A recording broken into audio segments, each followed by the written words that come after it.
Okay, तो आज का टॉपिक हमारा है field effect transistor. Field effect transistor को शॉर्ट फॉर्म में एफईटी भी बोलते हैं।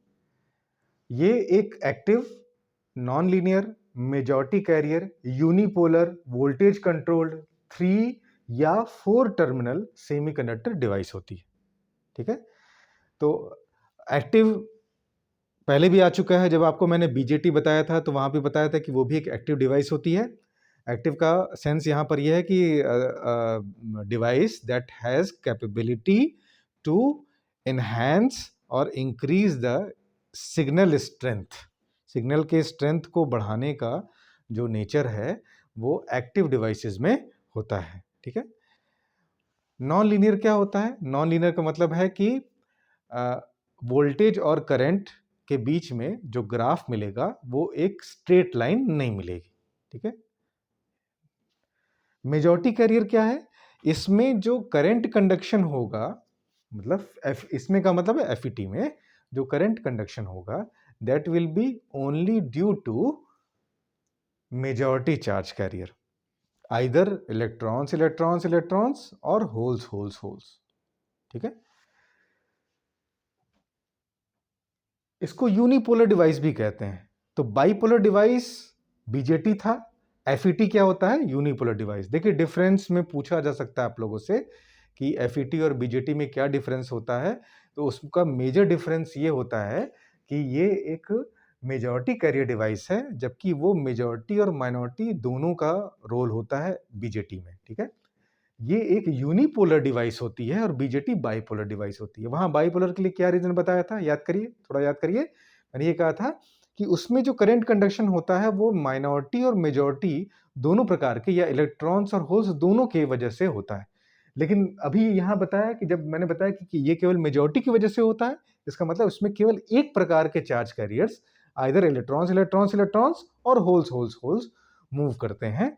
तो हम इस तरह के डिवाइसेस को यूनिपोलर कहते हैं। यूनी मतलब वन, ठीक है, बाई मतलब दो, बाइपोलर दो polarity, electrons and holes both. Unipolar मतलब एक पोलैरिटी, मतलब आइदर इलेक्ट्रॉन्स और होल्स, या तो इलेक्ट्रॉन्स ही फ्लो करेंगे या तो होल्स ही फ्लो करेंगे। ठीक है, इसलिए इसको यूनिपोलर डिवाइस कहते हैं। भैया, ये एक वोल्टेज कंट्रोल्ड डिवाइस है। वोल्टेज कंट्रोल्ड डिवाइस का मतलब है कि आउटपुट की करंट इनपुट के वोल्टेज पर डिपेंड करेगी कि क्या वैल्यू आ रही है, कम आ रही है, ज़्यादा आ रही है, इंक्रीज हो रही है, डिक्रीज हो रही है, ऑल द थिंग्स।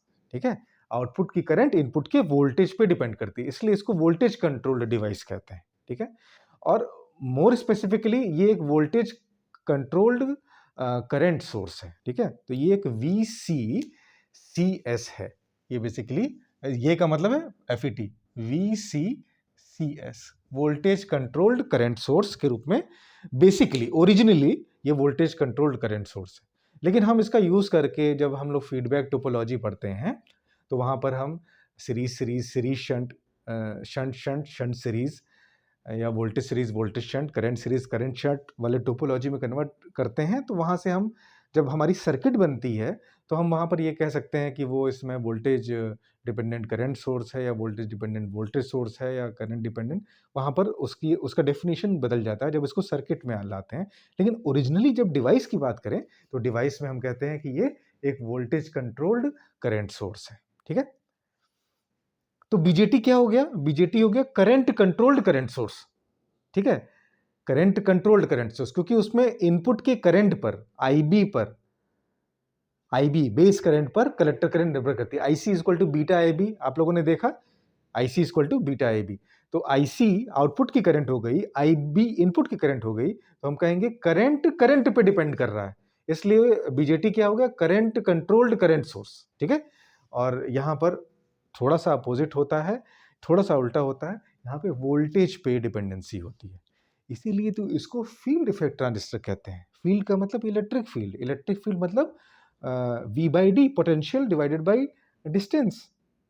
ठीक है, तो बेसिकली ये electric field field effect transistor है, और इलेक्ट्रिक फील्ड का सेंस ये है कि यहाँ पर वोल्टेज आ रहा है।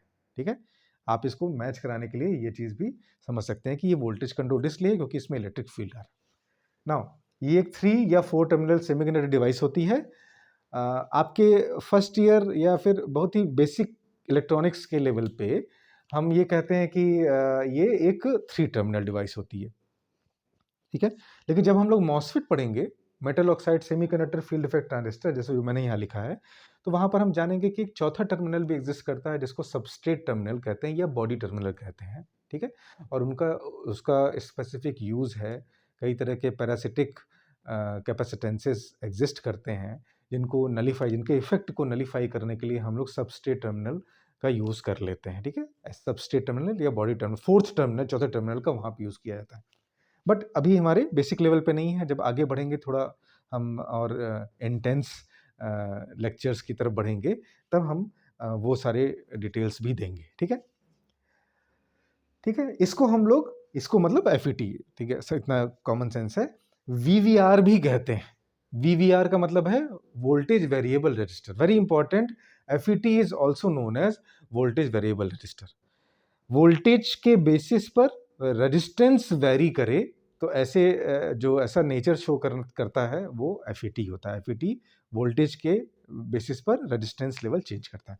वीवीआर याद रखिएगा, वीवीआर वोल्टेज वेरिएबल रजिस्टर, ये 2 तरह के होते हैं, होते ही बहुत तरह के, ठीक है, मैनी टाइप्स, ठीक है। क्योंकि मॉसफेट भी अपने आप में एक सागर है, ठीक है। फील्ड इफेक्ट ट्रांजिस्टर भी, जंक्शन फील्ड इफेक्ट ट्रांजिस्टर में भी हम लोग 2 टाइप के पढ़ते हैं। तो इस तरह से हम कहते हैं कि बेसिकली बहुत ही मूलतः हम 2 पार्ट में इसको डिवाइड करते हैं, जंक्शन फील्ड इफेक्ट ट्रांजिस्टर और मॉसफेट। मॉसफेट का फुल फॉर्म होता है metal oxide semiconductor field effect transistor, और जेफेट का फुल फॉर्म होता है जंक्शन फील्ड इफेक्ट ट्रांजिस्टर। तो हम जेफेट से स्टार्ट करते हैं। तो जेफेट क्या होता है कि ये सारे जो डेफिनेशंस हैं वो जेफेट के लिए भी लागू होते हैं और वो मॉसफेट के लिए भी लागू होते हैं। तो जो बेसिक डिफरेंस होगा जेफेट मॉसफेट का, जब हम आपको मॉसफेट बताएंगे तब आपको बताएंगे कि वहाँ पे ऐसा क्या हो गया कि उसको हम लोग मॉसफेट कह रहे हैं, ठीक है। फिर हम देखते हैं कि जेफेट 2 तरह के होते हैं on the basis of channel type. अब यहाँ पे चैनल एक टर्म आता है, ठीक है। चैनल क्या होता है? चैनल बताने से पहले आपको टर्मिनल बताते हैं, क्योंकि मैंने कहा कि ये 3 टर्मिनल डिवाइस होता है, बेसिकली 3 टर्मिनल डिवाइस होता है, जैसा कि आपको यहाँ पे सिंबल में भी दिख रहा होगा। तीनों जो टर्मिनल्स होते हैं उनको ड्रेन, गेट और सोर्स, ड्रेन, गेट और सोर्स DGS से रिप्रेजेंट करते हैं। यहाँ मैंने मार्क कर दिया, ठीक है। सोर्स जैसे कि नाम से क्लियर है, सोर्स क्या होता है? समथिंग कुछ देने वाला ना, स्रोत, कुछ दे।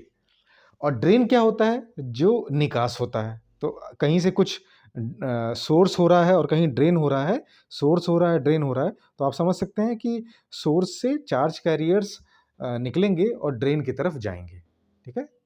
सोर्स से चार्ज कैरियर्स निकलेंगे, चार्ज कैरियर्स इलेक्ट्रॉन्स भी हो सकते हैं या फिर होल्स हो सकते हैं, ठीक है। तो होंगे एक ही प्रकार के, या तो इलेक्ट्रॉन्स ही होंगे या तो होल्स ही होंगे, इसलिए इसको यूनिपोलर कहते हैं, ठीक है। और गेट टर्मिनल वैसे ही हो गया जैसे बेस टर्मिनल होता है बीजेटी का, जिसमें गेट के हेल्प से वोल्टेज को वेरी करके हम ड्रेन और सोर्स के बीच के इलेक्ट्रॉन के कंडक्शन या फिर करंट के कंडक्शन को हम कंट्रोल करते हैं, ठीक है। इलेक्ट्रॉन कंडक्शन का मतलब चार्ज कंडक्शन, तो चार्ज कंडक्शन को या फिर करंट कंडक्शन को हम कंट्रोल करते हैं। We just control the flow of electrons between flow of charge carriers between drain and source। तो गेट टर्मिनल बहुत ही यूजफुल टर्मिनल है, जो कि कंट्रोलिंग टर्मिनल है। गेट क्या होता है? कंट्रोलिंग टर्मिनल होता है, ठीक है। तो ये दोनों सिंबल्स ध्यान रखिएगा, बीजेटी से मिलते जुलते हैं, लेकिन इसमें ये जो लाइन होती है, ये लाइन एकदम पैरेलल होती है, ठीक है, ऐसे, ठीक है। तो ये ध्यान रहे, ये यहाँ पे इस तरह का डायग्राम यहाँ पे बनता है। अच्छा, दोनों में डिफरेंस क्या है? तो अभी मैं चैनल पे नहीं आया, चैनल से पहले मैंने ये सारी चीज़ें बता दी कि टर्मिनल्स कौन-कौन से होते हैं। अच्छा, what is channel? The connecting path between drain and source. Source और ड्रेन के बीच का जो कनेक्टिंग पाथ होता है, उसको हम लोग क्या कहते हैं? चैनल, ठीक है? सोर्स और ड्रेन के बीच में। तो अगर वही कनेक्टिंग पाथ जो है केवल एन टाइप मटेरियल से बना हुआ है, तो उसको एन चैनल जेफेट कहेंगे, और अगर वो पी टाइप से बना हुआ है तो उसे हम लोग पी चैनल कहेंगे, ठीक है। तो यहाँ से इनके नाम स्पष्ट हो जाते हैं चैनल के टाइप के बेसिस पे। चैनल क्या होता है? सोर्स और ड्रेन को कनेक्ट करने वाला जो पाथ होता है, उसको हम लोग चैनल कहते हैं, ठीक है? अब हम लोग आगे बढ़ते हैं और देखते हैं कि एन चैनल जेफेट किस तरह का दिखता है, उसका कंस्ट्रक्शन देख लेते हैं, ठीक है? ठीक है। तो जंक्शन फील्ड इफेक्ट ट्रांजिस्टर हमने आपको बताया कि ये 2 टाइप के होते हैं। फिर से मैं रिपीट कर रहा हूँ, एक एन चैनल जेफेट, एक पी चैनल जेफेट, ठीक है? और चैनल क्या होता है? सोर्स और ड्रेन को आपस में कनेक्ट करने वाला पाथ होता है और चैनल की ही विड्थ को वैरी करके या उसको चेंज करके हम लोग कंट्रोलिंग करते हैं, ठीक है? ठीक है, तो अभी हमने आपको बताया ना कि क्या कंट्रोल करते हैं, कौन सा कंट्रोलिंग टर्मिनल होता है? गेट। तो गेट पर वोल्टेज लगाकर हम लोग चैनल की विड्थ को कंट्रोल करते हैं। तो सबसे पहले हम एक जंक्शन फील्ड इफेक्ट ट्रांजिस्टर का एग्जांपल लेते हैं। एग्जांपल, हमने मान लिया कि हमारे पास एन चैनल जेफेट है, एन चैनल जेफेट, और इसका स्ट्रक्चर हम बनाना चाहते हैं, ठीक है? तो इसका स्ट्रक्चर बड़ा सिंपल सा होता है। यहाँ फोकस करिएगा बेटा। इसका स्ट्रक्चर कैसा होता है? हम सबसे पहले क्या करते हैं, एक बड़ा सा सबस्ट्रेट लेते हैं, ठीक है? एक सबस्ट्रेट ले ली, इसको सबस्ट्रेट का एक बॉडी, एक स्पेसिमन सबस्ट्रेट लेते हैं। किस तरह का सबस्ट्रेट लेते हैं? क्योंकि ये एन चैनल का है इसलिए एन टाइप का सबस्ट्रेट ले लेते हैं। तो ये एन टाइप का सबस्ट्रेट है, ठीक है? अब क्या करते हैं हम, इस साइड से, जहां मैं शो कर रहा हूं, इस साइड से और इस साइड से पी टाइप का डिफ्यूजन कर देते हैं या डोपिंग कर देते हैं। पी टाइप मटेरियल के लिए डोपिंग कर देते हैं, ट्राइवेलेंट डोपिंग कर देते हैं। तो यहां पर ये कुछ इस तरह से हम इसको बना सकते हैं।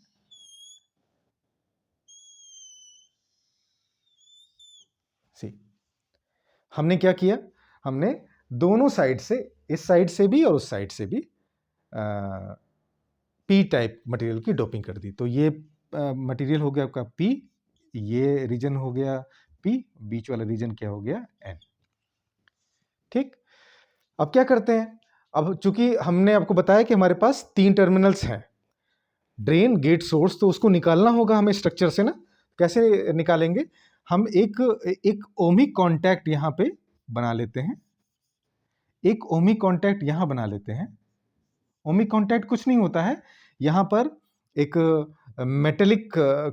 मेटल को पिघलाकर लगा देते हैं और वहां से एक वायर निकाल लेते हैं, ठीक है? इसी को ओमिक कांटेक्ट कहते हैं। लेकिन इसको भी बड़े लेवल पे देखें तो इसको भी बनाना बड़ा टफ होता है और इसके पीछे भी बहुत ज़्यादा इलेक्ट्रॉनिक्स या जो कंसेप्ट्स हैं वो इन्वॉल्व हैं कि कैसा होना चाहिए, ठीक है? एक ओमिक कांटेक्ट ऊपर बना लेते हैं, ठीक है? और एक ओमिक कांटेक्ट या मेटेलिक कांटेक्ट नीचे बना लेते हैं, ठीक है? अब आप देखिए यहाँ हमारे पास 4 टर्मिनल दिख रहे हैं, क्या? ठीक है? तो सबसे पहले तो ऊपर के जो 2 टर्मिनल्स हैं इनको फिक्स कर देते हैं, इनका नाम फिक्स कर देते हैं। ऊपर वाले को कह देते हैं, सपोज करिए ये ड्रेन है, जिसको डी से रिप्रेजेंट कर रहे हैं, और नीचे वाले को कह देते हैं सोर्स, जिसको हम लोग एस से रिप्रेजेंट करेंगे, ठीक है? अब बीच में देखिए 2 हैं, तो आप क्या करेंगे, आप दोनों वायर को आपस में कनेक्ट कर देंगे, ठीक है? तो वो कनेक्शन यहाँ डायग्राम में कैसे दिखाया जाता है, यहाँ पे ऐसे इसको नीचे की तरफ ले आते हैं, ऐसे करते हैं, dot dot dot dot dot dot dot dot dot ऐसे लाते हुए ऊपर की तरफ ऐसे कनेक्ट कर देते हैं, ठीक है? तो अब आपके पास केवल एक टर्मिनल हो गया, जो दोनों को शॉर्ट करके या एक दूसरे से कनेक्ट करके हमने निकाल लिया है, इसे कहेंगे गेट टर्मिनल। तो ये है आपका गेट टर्मिनल, जी, ठीक है? यहाँ तक क्लियर है? तो अब इसके ये पूरा स्ट्रक्चर हो गया हमारा एन चैनल जेफेट का, ठीक है? अब यहाँ पे देखिए कि जहाँ भी पी और एन मिलता है वहाँ पे एक पीएन जंक्शन बनता है। तो यहाँ पे एक पीएन जंक्शन बन रहा है, मैंने इसको यहाँ पर थोड़ा सा इसके डिप्लीशन लेयर को दिखा दिया, ठीक है? सिमिलरली सिमेट्रिकल साइड ये भी है, तो हम यहाँ पर भी थोड़ा सा डार्क करके दिखा देते हैं। एक्चुअली इसका ही सबसे बहुत बड़ा रोल है, इस डिप्लीशन लेयर का ही रोल है चैनल की चौड़ाई को कम ज़्यादा करने में या फिर कंट्रोल करने में, करंट को कंट्रोल करने में, ठीक है? तो ये हो गया हमारा एन चैनल जेफेट का स्ट्रक्चर, ठीक है? अब हम लोग नेक्स्ट लेक्चर में मिलते हैं, तो इसके आगे how this N channel JFET works, कैसे काम करता है, और इसके बाद हम ये भी देखेंगे कि हमारे जो ड्रेन और ट्रांसफ़र कैरेक्टरिस्टिक्स क्या होते हैं वो, साथ-साथ ये भी जानेंगे कि पिंच ऑफ वोल्टेज क्या होता है, एक बड़ी important term pinch of voltage, वो इसमें एग्ज़िस्ट करता है, वो भी जानेंगे। और साथ-साथ ये जानेंगे कि जो वर्किंग के समय डिप्लीशन लेयर किस प्रकार से बढ़ता है, जिससे ड्रेन और सोर्स के बीच में करंट कंडक्शन प्रभावित होता है, ठीक है? और हम लोग ये भी जानेंगे इफ टाइम परमिट करेगा तो, कि हम इसके जो रीजन्स होते हैं, आउटपुट के जो रीजन्स होते हैं, जिसको हम लोग सैचुरेशन, ट्रायोड और कट ऑफ रीजन कहते हैं, वो क्या होते हैं? और शॉकलीज़ इक्वेशन जो कि ड्रेन करंट और gate to source voltage VGS को आपस में रिलेट करता है, we will look into it, ठीक है? तो यहाँ पे लेक्चर को एंड करते हैं और नेक्स्ट लेक्चर में मिलते हैं, तो हम लोग एन चैनल जेफेट की प्रॉपर वर्किंग देखते हैं और आगे के कंसेप्ट्स डेवलप करते हैं। Thank you.